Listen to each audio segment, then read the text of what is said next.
I answered the phone and then I heard her screaming, "She's dead. She's been murdered." I said, "What? Who is this? What are you talking about?" Somebody killed her. They found her in the water. I said, Pada pagi musim panas 24 Julai tahun 2000, seorang hakim keluar untuk berjalan-jalan selepas itu memeriksa botnya yang berlabuh di laguna di belakang rumahnya. Ketika dia berjalan di sepanjang jeti kayu, pandangannya tertumpu pada sesuatu yang terapung di dalam air. Setelah melihat dengan lebih dekat, matanya terbeliak apabila menyedari bahawa itu adalah mayat seorang wanita muda yang tidak bernyawa. Dia terhidu bau yang sangat busuk dan mengikuti bau tersebut, di mana dia pada mulanya menyangka ia adalah seekor manatee yang mati yang telah terdampar di halaman belakangnya. Dia dengan cepat menyedari dan terkejut apabila mendapati bahawa itu adalah mayat seorang wanita muda. Dia terus menghubungi pejabat syarif. Apa sebenarnya yang berlaku kepada wanita muda ini? Adakah ia satu kemalangan atau dia telah dibunuh dengan kejam? Apabila penyiasat dari pejabat syarif Brevard County tiba di tempat kejadian yang mengerikan itu, keutamaan mereka adalah untuk mengeluarkan mayat wanita itu dari sungai. Pasukan selam turun ke dalam air dengan beg mayat dan meletakkan beg itu di sekeliling mayat, kemudian menariknya keluar ke pinggir air. Mayat itu berada dalam tahap sederhana pembusukan. Pembengkakan belum lagi hilang, jadi mungkin saiznya 2 kali ganda daripada biasa. Wanita itu terbaring telanjang di sungai dengan tubuhnya terdedah. Tetapi, apa yang menarik perhatian penyiasat adalah ikatan pada badannya. Apabila mereka menjumpai mayat, mereka mendapati bahawa ia diikat dan mempunyai pita pelekat. Pada saat ini, ia kelihatan seperti penyiasatan pembunuhan. Tangan dan kakinya diikat ketat dengan tali dan pita.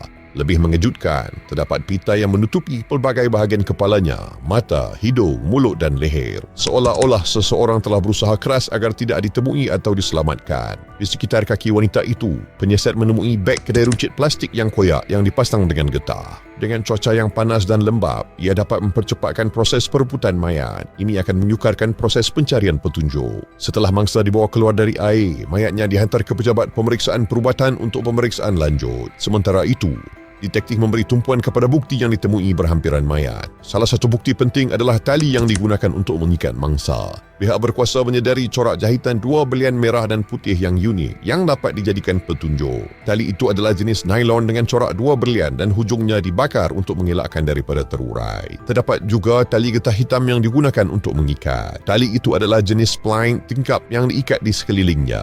Beg kedai runcit yang koyak yang diikat pada kaki wanita itu juga agak mencurigakan. Mereka mengesyaki bahawa kemungkinan beg tersebut diisi dengan batu atau sesuatu yang berat oleh pelaku dan ia mungkin untuk menenggelamkan mayat ke dalam sungai. Akhirnya, detektif tertarik kepada penemuan beberapa jenis kepingan pita yang dibalut di sekitar wajah, tangan dan anggota badan mangsa. Walaupun ia menyerupai pita pelekat, ia bukan seperti warna kelabu metalik yang biasa, tetapi sebaliknya ia berwarna putih. Biasanya, pita pelekat berwarna kelabu atau warna lain, tetapi pita pelekat putih yang ditemui itu sangat jarang dijumpai. Pihak berkuasa sangat tertarik dengan pita tersebut kerana mereka tahu bahawa pelekat itu berpotensi menjadi bukti penting yang mempunyai kesan lain seperti cap jari atau DNA. Walaupun mereka meletakkan harapan yang tinggi, tetapi tiada bukti sedemikian ditemui dari pita itu. Ia membuatkan mereka buntu, tetapi tidak lama kemudian mereka menemui beberapa helai rambut hitam pendek yang melekat pada pita tersebut. Para detektif dengan cepat menyedari bahawa rambut hitam itu bukan milik mangsa kerana rambutnya adalah coklat dengan rona kemerahan. Oleh itu, secara tidak langsung mereka percaya bahawa helaian rambut itu mungkin milik pelaku. Setelah memeriksa seluruh tempat kejadian dengan teliti, mereka menghantar semua bukti untuk ujian. Namun, nasib tidak menyebelahi mereka kerana pada tahun 2000, teknologi tidak cukup maju untuk menjalankan sebarang ujian bagi mengenal pasti DNA tersebut. Mereka semakin kecewa apabila mereka melawat pejabat pemeriksaan perubatan keesokan harinya untuk mendapatkan keputusan bedah siasat mangsa. Menurut laporan, mayat mangsa telah tenggelam dalam air selama kurang dari 72 jam. Namun, disebabkan terdedah kepada beberapa elemen, pemeriksa perubatan tidak dapat menentukan punca kematian yang sah. Walaupun menghadapi cabaran ini, pemeriksa berjaya mengumpulkan beberapa petunjuk yang mengejutkan. Tiada bukti trauma ditemui, tiada luka tembakan dan tiada tulang patah. Semasa mereka membedah siasat mangsa, pihak berkuasa menjumpai petunjuk yang positif. Walaupun pada tahap pembusukan yang tinggi, pemeriksa perubatan berjaya mengenal pasti identiti mangsa menggunakan cap jari. Mereka membuat pembedahan di sekitar pergelangan tangan individu dan menarik lapisan kulit luar sepenuhnya. Ia kelihatan seperti sarung tangan. Salah seorang juruteknik forensik memasukkan tangannya ke dalam kulit tersebut dan mengambil lapisan cap jari mangsa. Dikenal pasti bahawa mangsa bernama Misty April Moss, seorang wanita muda berusia 22 tahun yang dikenali sebagai seorang yang mesra dan peramah dengan mata biru yang menawan. Namun, secara tragis, seluruh masa depan Misty telah musnah. Pada 24 Julai tahun 2000, detektif dari pejabat Sheriff Brevard County melawat rumah Misty di bandar Indian Harbour Beach, Florida. Di sana, mereka disambut oleh ibu Misty, Linda Moss, yang sama sekali tidak bersedia untuk mendengar tragedi yang telah menghancurkan nasib anak perempuannya. Dia dengan cepat berkongsi maklumat yang menyedihkan itu dengan bekas suaminya dan bapa Misty, Bob. Walaupun Linda dalam keadaan yang sedih, detektif terus mendesak Linda untuk memberi sebarang maklumat mengenai lokasi terakhir Misty. Ketika itulah, Linda teringat bahawa 3 hari sebelum itu, pada 20 Julai tahun 2000, Misty pulang ke rumah dengan penuh kegembiraan. Dia memberitahu ibunya bahawa dia sedang bersiap untuk keluar pada malam itu dan pergi ke biliknya. Tidak lama kemudian, Misty muncul dari biliknya dan dia berkongsi cerita gembira kepada Linda. Namun, momen itu diganggu oleh telefon bimbit Misty yang berbunyi. Ketika Linda sedang berbual dengan anaknya, Misty menerima beberapa panggilan telefon. Telefon itu berbunyi dan Misty melangkah keluar dari bilik. Berlaku perbualan yang sangat singkat sebelum Misty berkata dia perlu pergi. Itu adalah kali terakhir Linda melihat Misty.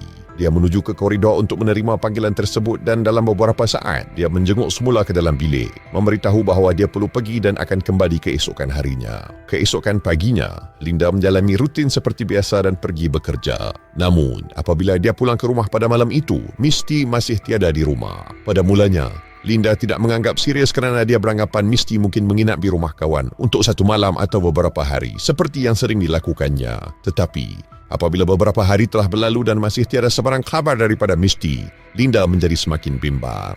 Ia bukan perkara biasa bagi Misty untuk tidak berhubung dalam jangka masa yang panjang dan Linda menjadi sangat cemas. Ibunya cuba menghubunginya beberapa kali untuk mengetahui apa yang berlaku dan bila dia akan pulang, tetapi tidak berjaya. Tetapi apabila dia tidak pulang keesokan harinya, membuatkannya mulai bimbang. Akhirnya, pada 24 Julai tahun 2000, dia tidak lagi dapat menahan dan memutuskan untuk menghubungi polis. Dia membuat panggilan dengan perasaan gementar. Linda sanggup membuat apa saja demi membantu penyiasatan ini. Linda memberikan kebenaran kepada penyiasat untuk memeriksa bilik Misty dengan teliti. Keadaan bilik itu normal dan tiada apa-apa yang mencurigakan ditemui. Walaupun kebanyakan barang Misty berada di tempat yang biasa, satu butiran segera menarik perhatian mereka. Beg tangan Misty yang terletak di atas kerusi di dalam biliknya yang kelihatan tidak terusik. Penemuan ini dikaitkan dengan 2 kesimpulan penting. Pertama, bahawa Misty tidak berniat untuk pergi jauh dari rumah dalam jangka masa yang panjang ketika dia pergi. Dan kedua, bahawa dia mungkin bertemu dengan seseorang yang dikenali. Keyakinan mereka terhadap teori ini semakin kuat setelah mereka bercakap dengan Linda secara terperinci mengenai interaksi terakhirnya dengan Misty. Oleh itu, detektif telah mengambil rekod telefon bimbit Misty untuk mengesahkan maklumat ini dan ia mengejutkan mereka apabila mereka mendapati bahawa bukan 1 tetapi 2 panggilan telah dibuat ke telefon bimbitnya pada malam itu. Panggilan pertama berlaku sebelum tengah malam dan berlangsung selama beberapa minit. Tidak lama kemudian, panggilan kedua menyusul. Memandangkan panggilan ini singkat dan tempoh panggilan hanya beberapa saat, polis menganggap bahawa ia mungkin panggilan yang diterima oleh Misty semasa berhubung dengan ibunya. Walau bagaimanapun, mereka menghadapi masalah. Rekod telefon pada tahun 2000 tidak memberikan maklumat yang banyak seperti zaman moden hari ini. Dalam kes ini, penyiasat tidak berjaya mendapatkan data mengenai lokasi panggilan dibuat dan mereka juga tidak berjaya mendapatkan nombor pemanggil. Disebabkan masalah yang dihadapi ini, detektif hanya dapat bergantung kepada masa dan tempoh panggilan untuk mendapatkan petunjuk. Kedua-dua panggilan itu mungkin dibuat oleh orang yang sama. Walaupun mereka mempunyai banyak tanggapan, pihak berkuasa tahu mereka memerlukan lebih banyak bukti untuk menangkap pembunuh Misty. Semasa penyiasatan, detektif mula menggabungkan beberapa petunjuk penting. Ketika meneliti gambar bukti, perhatian mereka sekali lagi tertumpu kepada tali yang ditemui bersama mayat Misty. Setelah melakukan penyelidikan lanjut, mereka menyedari bahawa tanggapan awal mereka adalah tepat kerana tali itu merupakan tali yang biasa digunakan dalam pelayaran. Dengan menyiasat penemuan ini dengan lebih teliti, pihak berkuasa mula melihat corak. Pita putih yang pada awalnya mereka sangka sebagai pita pelekat juga ternyata adalah pita layar yang biasa digunakan untuk membaiki layar kanvas yang ada di atas bod. Dengan serta-merta, 2 nama disyaki menjadi suspek utama iaitu Ted Underwood dan Bobby Cooper yang merupakan bekas kekasih Misty. Para detektif telah memberi tumpuan kepada individu-individu ini sebagai suspek utama dan mula menyiasat latar belakang mereka atau jika mereka mempunyai sebarang motif dalam pembunuhan Misty. Ted merupakan individu yang diberi perhatian dalam penyiasatan ini kerana dia adalah abang kepada rakan sekerja Misty dan seorang yang tenang menurut Misty sebelum pembunuhannya. Pihak berkuasa menjadi curiga apabila mereka mendapati rekod jenayah Ted yang banyak. banyak tangkapan kerana kesalahan jenayah dan dia juga mempunyai rekod jenayah pecah rumah dan serangan seksual. Ted memberi kerjasama sepenuhnya dari awal lagi. Dia kelihatan tenang walaupun mengetahui kematian Misty, tetapi dia menekankan bahawa hubungan mereka tidak serius. Ted juga bersetuju untuk memberikan sampel DNA apabila detektif memintanya. Dia menunjukkan kesediaannya untuk bekerjasama sepenuhnya dalam penyiasatan ini. Pada mulanya, detektif tertanya-tanya sama ada sikap mesra Ted hanyalah helah untuk mengelirukan mereka. Tetapi, semakin banyak perbualan mereka, semakin kurang kecurigaan mereka terhadapnya dalam perkara ini. Kecurigaan mereka hilang sama sekali apabila Ted dengan rela membenarkan mereka untuk menyiasat apartmennya. Mereka lebih terkejut apabila tiada sebarang penemuan yang dapat mengaitkannya dengan jenayah itu. Selain itu, Ted juga tidak mempunyai latar belakang ketenteraan atau akses kepada bot. Jadi, dengan faktor-faktor ini, detektif mengeluarkan Ted dari senarai suspek yang berpotensi dalam pembunuhan Misty. Sebaliknya, Bobby menarik perhatian pihak berkuasa kerana dia memiliki bot. Yang lebih menarik perhatian mereka adalah apabila mereka melawat rumahnya untuk disoal siasat. Semasa soal siasat itu, Bobby mengakui dia mempunyai perasaan cinta terhadap Misty dan mendedahkan bahawa dia telah cuba menghubungi Misty untuk beberapa masa sebelum mengetahui pembunuhannya. Detektif mendapati Bobby kelihatan emosi semasa perbualan mereka, tetapi ketika mereka mula mempersoalkan penglibatannya, dia membuat pengakuan yang mengejutkan. Bobby mendedahkan bahawa dia mempunyai lesen memandu milik Misty, iaitu salah satu barang yang hilang dari biliknya. Dia menjelaskan bahawa Misty telah memberikannya untuk disimpan pada temu janji pertama mereka kerana dia tidak mempunyai poket pada pakaiannya dan telah terlupa tentangnya. Walaupun dengan penjelasan yang dikatakan ini, detektif tetap curiga dan meminta untuk menyemak rumah Bobby sekali lagi. Walau bagaimanapun, ianya sama seperti Ted. Pencarian itu tidak memberikan apa-apa petunjuk yang boleh dikaitkan dengan jenayah. Walaupun Bobby mempunyai bot, tiada barangan lain yang dapat dikaitkan dengan jenayah ditemui di rumahnya. Selain itu, Bobby juga tidak mempunyai latar belakang ketenteraan. Ketika polis bersiap untuk meninggalkan rumah Bobby, Bobby secara tiba-tiba menghentikan mereka dan mengatakan bahawa dia teringat sesuatu yang mungkin dapat membantu penyiasatan mereka. Bobby menceritakan tentang bekas kekasih Misty yang kasar dengannya. Walaupun Bobby tidak dapat mengingati nama lelaki itu, satu petunjuk yang penting yang telah mereka dapati, Misty telah menggambarkan bekas kekasihnya itu sebagai Angkatan Laut SEAL. Dengan merujuk petunjuk mengenai bekas kekasih Misty itu, detektif melawat semula keluarga Misty untuk mengumpul maklumat lanjut. Linda dengan cepat mengingati bekas kekasih Misty itu yang dikenali sebagai Brent Huck dan mengingati beberapa perkara tentang hubungan mereka. Ibu Misty memberitahu mereka nama penuh Brent Huck dan dia juga mendedahkan hubungan antara Misty dan Brent Huck sangat bergolak. Brent berusia 28 tahun ketika itu dan dia dan Misty telah menjalinkan hubungan dalam tempoh yang lama. Linda memberi gambaran tentang hubungan Misty dan Brent yang toksik dan mendedahkan bahawa Brent kerap berkelakuan agresif terhadap Misty. Mereka sering bergaduh dan ada kalanya Brent malah menggunakan kekerasan fizikal terhadap Misty. Walaupun sifat hubungan mereka yang bergolak, Linda tidak memberitahu mengenai Brent sebelum ini kerana mereka telah putus hubungan lebih setahun yang lalu dan dia percaya mereka tidak pernah lagi berhubung sejak itu. Apabila penyiasat menyiasat latar belakang Brent, mereka menemui beberapa petunjuk. Dia adalah kapten bot charter yang tinggal di Merritt Island, yang terletak berhampiran lokasi di mana mayat Misty ditemui. Kedudukan Brent yang dekat dengan tempat kejadian dan juga pekerjaannya menimbulkan kecurigaan di kalangan pihak berkuasa. Pada mulanya, Brent memberi kerjasama, tetapi detektif tetap berwaspada sambil berusaha untuk mendapatkan petunjuk yang berpotensi terhadap Brent dalam pembunuhan Misty ini. Tanpa disedari, Brent secara tidak sengaja mengakui bahawa dia adalah orang yang terakhir membuat panggilan ke telefon bimbit Misty sebelum kehilangannya. Brent terus memberikan penjelasannya. Dia memberitahu bahawa dia telah membuat panggilan telefon pada larut malam setelah mendapat tahu bahawa Misty telah memberitahu rakan-rakan tentang kehamilannya. Menurut Brent, dia menghubungi Misty untuk menegurnya supaya dia berhenti menyebarkan kabar angin ini. Hal ini kerana dia kini mempunyai hubungan dengan orang lain. Brent menegaskan bahawa dia tidak bertemu dengan Misty pada malam itu dan berkata bahawa perbualan kedua mereka hanyalah untuk meyakinkannya bahawa semuanya baik-baik sahaja antara mereka. Namun, detektif tetap curiga terhadap ceritanya. Mereka mendapati melalui bedah siasat bahawa Misty tidak hamil pada masa kematiannya. Yang menimbulkan keraguan terhadap penjelasan Brent ialah apabila dia menceritakan tentang dia menegur Misty mengenai kabar angin tersebut. Detektif beranggapan bahawa Brent mungkin panik setelah mendengar kabar angin dan menghubungi Misty untuk bertemu dengannya. Ini juga dapat menjelaskan kegembiraan Misty untuk keluar malam itu kerana dia mungkin berfikir bahawa dia dapat memperbaiki hubungannya dengan Brent. Sebaliknya, Dia mungkin telah terpedaya dan mati akibat daripada penipuan Brand. Untuk mengumpul lebih banyak bukti, pihak berkuasa meminta untuk melakukan pencarian di rumah Brand yang mana dia bersetuju dengannya. Berbeza dengan dua pencarian sebelumnya yang tidak membuahkan hasil, kali ini pihak berkuasa menemui bukti penting. Di dalam dapur Brand, mereka menjumpai beberapa beg runcit yang boleh dijadikan bukti yang penting. Beg yang ditemui di rumah Brand sama seperti yang digunakan untuk menenggelamkan mayat Misty. Di dalam garaj Brand pula, detektif menemui spline skrin yang sama dengan yang digunakan untuk mengikat kaki Misty. Ujian lanjut menunjukkan bahawa tiub tersebut dihasilkan di mesin yang sama. Selain itu, sekeping pita layar yang ditemui di meja solat Brand sepadan dengan pelekat pada pita yang ditemui di badan Misty. Tambahan pula, detektif juga menemui tali layar dari rumah Brand dan perairan berhampiran doknya.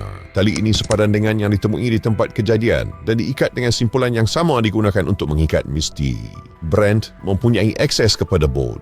Dia memiliki bot dan dia merupakan kapten bot charter. Detektif kini yakin dengan kes mereka terhadap Brand. Tanpa membuang masa, semua bukti dikumpul dan akan dibentangkan kepada penjabat pendakwa raya untuk mendapatkan keadilan bagi Misty. Namun, mereka menghadapi halangan yang tidak dijangka apabila pejabat pendakwa raya tidak memandang mudah pada kes ini. Sebaliknya, mereka menganggapnya ianya terlalu berisiko untuk dibawa ke mahkamah dan menyatakan bahawa semua bukti bukan berbentuk sah. Detektif diberitahu bahawa jika mereka ingin membuktikan kesalahan Brand, mereka memerlukan lebih banyak bukti yang kukuh. Namun, pada ketika itu, mereka tidak mempunyai apa-apa petunjuk yang dapat mengukuhkan kes itu. Dalam keadaan yang tertekan, detektif membuat pilihan untuk berjumpa semula dengan suspek utama mereka, iaitu Brand, yang meneruskan kehidupannya seolah-olah tiada apa yang berlaku. Satu perkara yang mengejutkan didapati bahawa rambut hitam yang ditemui pada pita pelekat putih di tempat kejadian itu sebenarnya adalah bulu anjing. Penemuan ini menimbulkan banyak persoalan dan keraguan di kalangan detektif. Bagaimana mungkin seekor anjing terlibat dalam kes pembunuhan?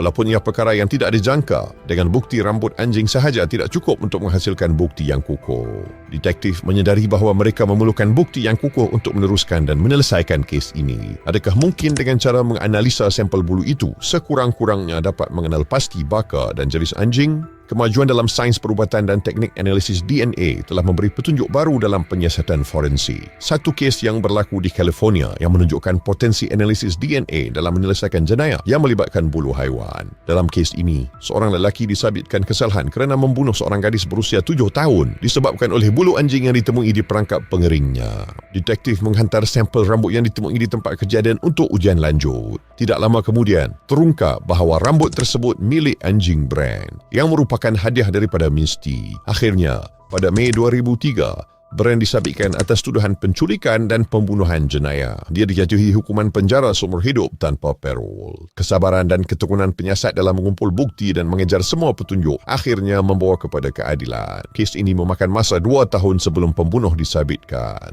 Jangan lepaskan peluang untuk menyelami lebih banyak kes-kes yang menggemparkan. Setiap kisah membongkarkan misteri akan membuatkan anda terpegun. Jaga diri dan keluarga anda.